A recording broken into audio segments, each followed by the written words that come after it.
Recuerdo perfectamente el día que te conocí. Fue en un top de Triline sobre videojuegos extraños. Claro que ese top está borrado, y ahora solo habita en mi memoria, igual que tú. Me gusta pensar, sin ser cierto, que tú y yo estamos destinados a encontrarnos, una vez, y otra vez, y otra vez, y otra vez, y otra vez, y otra vez. Pero es mentira. Soy yo quien activamente te está buscando. Afino mi oído en los vídeos por si encuentro tu melodía de fondo, sea en un creepypasta o un iceberg. Eres tan de nicho, y aún así te codeas con Silent Hill, Candyman y Undertale. Salto una y otra vez al abismo que representas. Me hago preguntas que no tienen respuesta. No me creo que seas un final triste, pero tampoco concibo que seas un final feliz. Hay tantas cosas sobre ti que no entiendo. Peor aún, hay tantas cosas sobre ti que no entenderé jamás. No importa cuánto arañe entre tus sombras, no importa cuánto suplique por respuestas, ¿no las das? A lo mejor ni las tienes, pero... ¿y si sí? Objeto de estudio, de culto, de terror, de esperanza, de un pasado mejor, de un futuro incierto. Me das tristeza, me das calma, me das... No me das nada. No lo entiendo. Te prometo que no lo entiendo. Me encantaría decir que hoy pondré punto y final a todo esto, pero es mentira. Regresaré a ti como se regresa a los buenos recuerdos, porque tú eres Yume Nikki, y yo soy un soñador que no te entiende. ¿Qué representa Yume Nikki? Llevamos 2 décadas haciéndonos esta pregunta cual Sísifo empujando la piedra. Y yo, como no tengo ni idea, os voy a compartir las fuentes que conozco mientras hablamos de las teorías más populares y ya vosotros sacáis conclusiones, que es mi 24 cumpleaños y lo voy a celebrar hablando de mi videojuego favorito. Primer caso de estudio. Yume Nikki es una proyectada de Kikiyama. Joder con el meme de, se está proyectando, aprendieron la palabra y no la soltaron. A ver, sí, es probable que parte de la identidad de Kikiyama se transfiera a su obra. Pero, oh, sorpresa, así funciona cualquier obra de ficción. El ser humano crea a partir de lo que su mente proyecta en su creación. Fuera de eso, de Kikiyama sabemos que hacía música antes de sacar el juego en 2004 por un foro que encontraron con su nombre. Suponemos que es una sola persona, porque en la entrevista que le hizo Toby Fox, Kikiyama habla como una sola persona. Asimismo, Yume Nikki, 2004, fue desarrollado íntegramente en RPG Maker 2003 por una sola firma en los créditos, así que sería raro que Kikiyama fuese un seudónimo para un pequeño equipo como algunos teorizan. Hay una parte medio, por no decir completamente, conspiranoica que piensa que Kadokawa le quitó los derechos de Yume Nikki a Kikiyama para sacar beneficios de su juego con Yume Nikki Dream Diary, y aquí sí que me tengo que reír. Primero, el anonimato en Japón es algo excesivamente común. Desarrolladores independientes como Sen, creador de Mazfater, figuras de la industria como Yoko Taro, director de Nier Automata, quien oculta su rostro tras una máscara en toda aparición pública, o la propia Koyoharu Gotoge, autora de Demon Slayer, han construido carreras estelares manteniendo sus identidades protegidas. ¿Por qué sería raro que Kikiyama hiciera lo mismo? Segundo, esta teoría no resiste el más mínimo análisis lógico. Japón cuenta con una de las legislaciones de propiedad intelectual más rigurosas del planeta. Ni Kadokawa, ni la distribuidora Playism, arriesgarían su reputación por apropiarse de una franquicia indie. Más absurda aún es la idea de que un producto robado termine publicado en la Nintendo Shop. Los protocolos de verificación de Nintendo jamás habría permitido un lanzamiento en Nintendo Switch sin contratos firmados que demostraran la autorización legal de Kikiyama en lo que se llama una Chain of Title. Tercero, la idea de que el autor desapareció tras el lanzamiento de su juego original se cae por su propio peso. El manga oficial, 2013, ilustrado por Hitoshi Tomizawa y publicado bajo licencia oficial solo 5 años después de que saliera la última versión del juego. La novela oficial salió ese mismo año, también verificada con un sello comercial. Sacó múltiples álbumes oficiales e ítems distribuidos comercialmente. El relanzamiento en este año, 2018, la llegada del juego original a la plataforma de Valve a través de Plagism. Pero tras que saliera Yume Nikki Dream Diary y se alejara tanto, pero tanto, del tono original, mucha gente decepcionada no pudo asumir que el juego estuviese aprobado por Kikiyama. Miren, no me gusta señalar a nadie pero creo que esta vez es necesario. El usuario Uzibanana fue el que presentó esta teoría al mundo, sé que lo hizo desde el escepticismo y no le quiero sacar de contexto a él, solo desmontar los argumentos que da. 1. Nunca vimos que se llevasen a cabo estos acuerdos. Claro, alma de cántaro, porque estos contratos se negocian en privado y solo se hace público el resultado. 2. Kikiyama parece haber plagiado un libro infantil que tiene ilustraciones que se parecen a Matotsuki y fue aprobado por Kadokawa. Por favor, ni siquiera llevan la misma ropa, el pelo marrón con coletas está dentro de lo común en Japón y el color rosa es el símbolo femenino por excelencia. Mira esta ilustración de la serie. Historias de fantasmas, es una chica con ropa rosa, minifalda y coleta marrón con un moño al final, ¿vamos a decir que Matotsuki le copió el diseño o simplemente que son rasgos femeninos muy comunes? Tercero, ¿por qué nadie se ha puesto en contacto con Kikiyama desde Toby Fox? Una vez los fans intentaron contactar a la revista y les dijo que no les darían el método de contacto con Kikiyama. ¿Cómo? El hombre que lleva más de 22 años sin hablar públicamente con nadie, no quiere hablar públicamente con nadie. Sorprendido me hallo. ¿Queréis saber algo todavía más gracioso? Cada vez que entras a la página oficial de Yume Nikki te aparece un mensaje avisándote de que todos los derechos están reservados y que la página se mantiene estable desde 2008, así que alguien ha tenido que estar manteniendo ese sitio. Todavía es posible visualizar capturas del juego original, revisar el historial antiguo de parches, e incluso descargar el parche oficial para la mítica versión 0.10. Nota: no voy a hablar del vídeo fumado de Quetzal, porque creo que la parte de la Madotsuki vampiro deja bastante en claro que la historia se la está inventando. Perdón, que me desvío del tema. No hay razón válida para pensar que a Kikiyama le robaron. Si a ti realmente te convence cualquiera de las, entre comillas, pruebas anteriores, me temo que estás siendo presa de tu propio sesgo de confirmación, lo que me lleva al punto 2. Segundo, las teorías. Hay 4 jinetes. Hay 4 malditos jinetes cuyas sombras se ciernen sobre todo aquel aventurero que trate de encontrar un significado al final del juego. Y yo los odio. Mi problema con las teorías que buscan explicar de forma literal la trama de Yume Nikki es que no son falseables. Si un elemento es perturbador, confirma el trauma. Si es inocente o abstracto, es la mente de Madotsuki reprimiéndolo. Es un callejón sin salida lógico alimentado por el sesgo de confirmación, donde el jugador solo valida lo que encaja con su propia hipótesis e ignora incluso las palabras del propio Kikiyama, quien aclaró en la web oficial que el juego no tiene una historia en particular. Tengamos en cuenta que el juego es bastante antiguo, cualquier creador o foro donde se detallasen estas teorías se ha perdido en el tiempo, así que solo podemos atacar a ideas generales. Lo que voy a hacer es mostrar las pruebas y después dar los argumentos que, a mi parecer, las desmoronan. Primer jinete: teoría de la violación y el aborto. Pruebas a favor. Para acceder a la zona de Kyukyukun, en el mundo de números, hay que cortar con el cuchillo una cremallera en la pared que sangra al abrirse. Algunos lo ven como una representación de un himen. Kyukyukun es una criatura fálica que frota repetidamente el pasamanos de unas escaleras, interpretado como masturbatorio. Si equipas el cuchillo, frotará más rápido. Al subir y entrar a la habitación siguiente aparece el evento Face, un rostro aterrador que fuerza a Madotsuki a despertar. En el área de Uboa hay un paisaje de manos que palpan montañas, vistas como pechos o cuerpos, y un líquido blanco pegajoso en el que se hunde el personaje.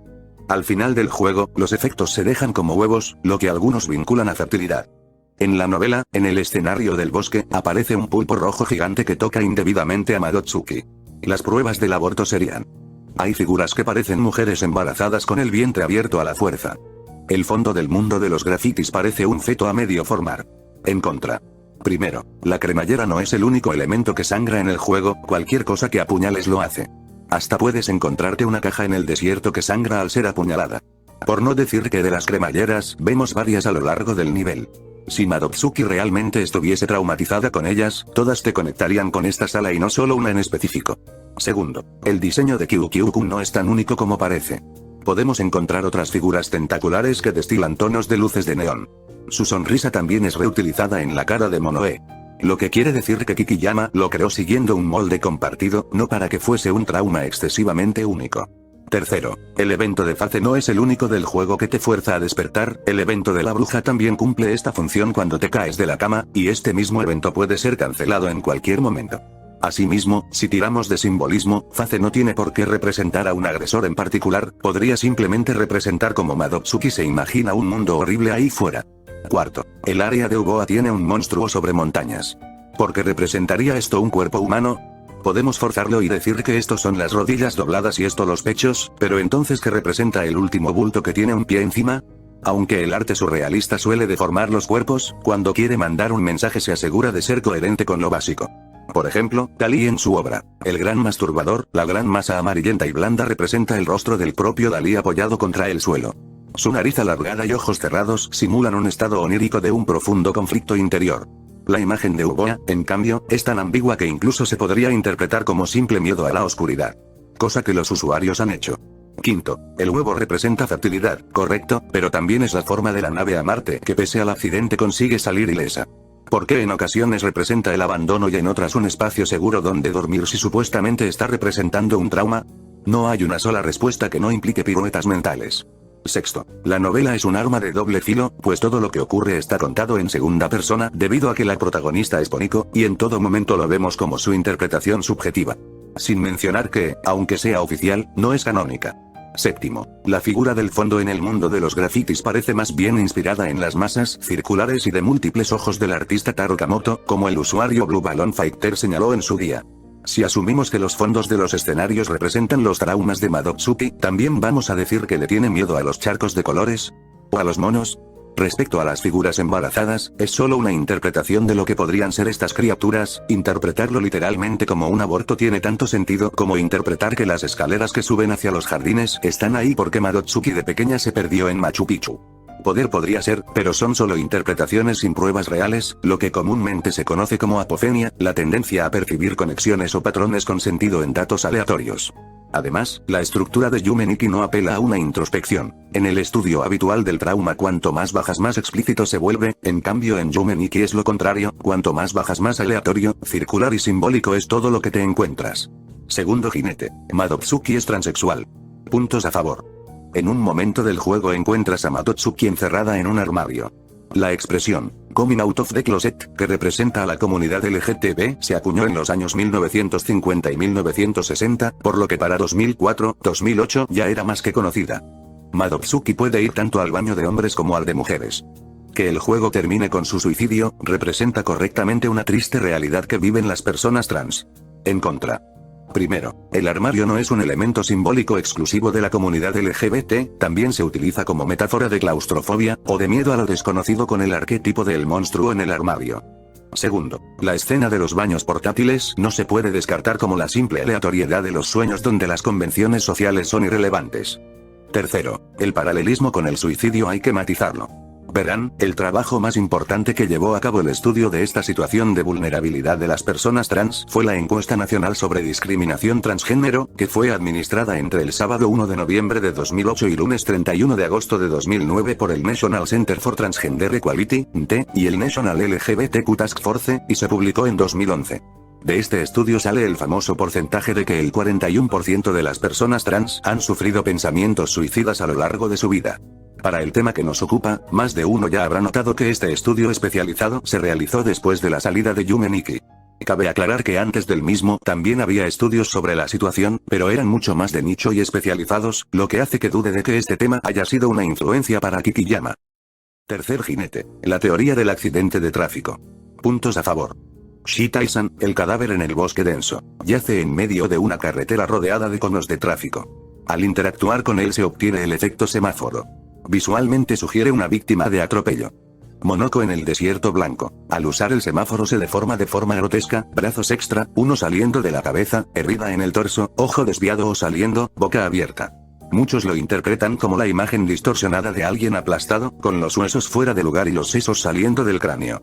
En lo más profundo de Marte encuentras una criatura llorando al lado de una locomotora aparentemente estrellada. En contra. Primero, la muerte de Shitai-san no tiene por qué ser necesariamente un atropello. En una zona un poco más elevada del mundo de los sueños, podemos encontrar a varias personas mirando un acantilado, su diseño recuerda bastante al de Shitai, lo que podría hacer referencia a que él era uno de ellos y saltó. Además, los conos de tráfico aparecen en otros lugares que no hacen referencia a carreteras, como las escaleras que llevan al evento de la bruja. Segundo, Monoko no es el único personaje del juego que se deforma con el efecto semáforo, ni siquiera es el único personaje con apariencia humana que se ve afectada físicamente con el efecto semáforo. ¿Por qué darle solo a ella un significado de accidente y no a los demás? Tercero, ¿qué relación directa habría entre un accidente de coche y uno de tren? Sé que me dejo muchos elementos fuera, como el evento en el que aparece Monoe solo si asesinas a un NPC, o el callejón sin salida donde aparecen cabezas flotando. El problema es que todo esto es totalmente inconexo. Para unirlo a esta teoría tienes que interpretarlo todo como metáforas del mismo accidente, lo cual recae en la falacia del sesgo de confirmación que ya he mencionado al principio. Cuarto jinete, todo es un sueño. Puntos a favor. Al final aparece una escalera para saltar de la nada. No se ve el cuerpo de Madotsuki al final del juego. El final del manga revela que Madotsuki siempre ha estado soñando. En contra. Primero, que la escalera aparezca de la nada podría ser simplemente por las limitantes del motor del juego. No es el único objeto que está en el cuarto de Madotsuki sin una explicación lógica. Por ejemplo, vemos unas pantuflas en el balcón porque es común en Japón tener unas pantuflas / chanclas especiales para el balcón, ya que también es exterior y recoge polvo. Vamos a cuestionarnos por qué Madotsuki no se las calza al salir al exterior o simplemente vamos a tratarlo como lo que es. Un detalle curioso y una limitación técnica. Segundo, el cuerpo podría no estar porque toda la escena es alegórica, no queda nada en el mundo de los sueños y los restos de su mente están desparramados en un charco de sangre. La aparición de las medusas podrían contribuir a esta alegoría.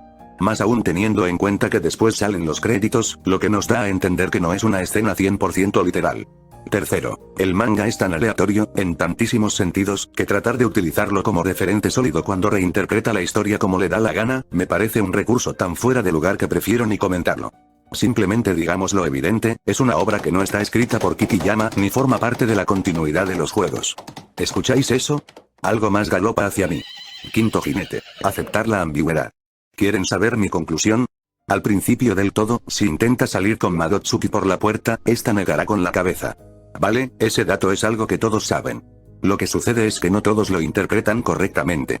Madotsuki no niega con la cabeza en ningún otro momento del juego, ni siquiera cuando se encuentra con otras puertas cerradas o camas con las que no puede interactuar.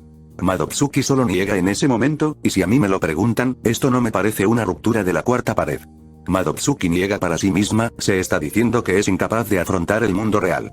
Citando unas palabras de Freud, que a saber si las dijo de verdad, a veces un cigarro es solo un cigarro. Lo que quiero decir es que, tal como otros antes dijeron, sea Blue Balloon Fighter con su "¿Qué me he perdido?" o Catarsis Zero analizando por qué el juego funciona tan bien, Yume Nikki te obliga a pensar, en lo bueno y en lo malo, en lo que fue y lo que no. Yume Nikki es una expresión artística como ninguna otra. Entendamos esta historia como una advertencia, como un mensaje para apreciar a quienes nos rodean y todas aquellas batallas que lidian en silencio dentro de su cabeza. Si me lo permiten, terminaré este ensayo citando el final de la novela, que resume bastante bien todo lo que hemos visto. Un poquito de contexto antes. La protagonista, madre de Madotsuki, comprende por fin a su hija a punto de nacer, y así es como se despide de nosotros. Te abrazo sintiendo tu cuerpo cálido. Siento que estoy empezando a sentir sueños. Hay ocasiones en las que los sueños han predicho la realidad. Esas pueden haber sido coincidencias, o tal vez fue el instinto asomándose estadísticamente del inconsciente colectivo, profecías, predicciones del futuro. Entonces, ¿podría ser posible que algún día yo tenga que verte en ese mal estado? Un futuro en donde vueles, caigas y mueras. Sin embargo, haré todo lo posible para asegurarme de que eso no suceda. Seré valiente y te abrazaré. Te protegeré hasta que desaparezcas de mis sueños, hasta que salgas de mi vientre. Seguiré abrazándote, te liberaré ilesa para que ya no seas presa de estos sueños. Algún día tú y yo ya no seremos capaces de compartir un sueño, y yo ya no estaré en tus sueños así como tú no estarás en los míos. Porque te habrás ido, al menos de mis sueños, y nos despediremos. Pero te encontraré en la realidad. Oiré tus primeros gritos al nacer, seguramente abrirás tus ojos, me mirarás y, con una amplia sonrisa, te diré, buenos días.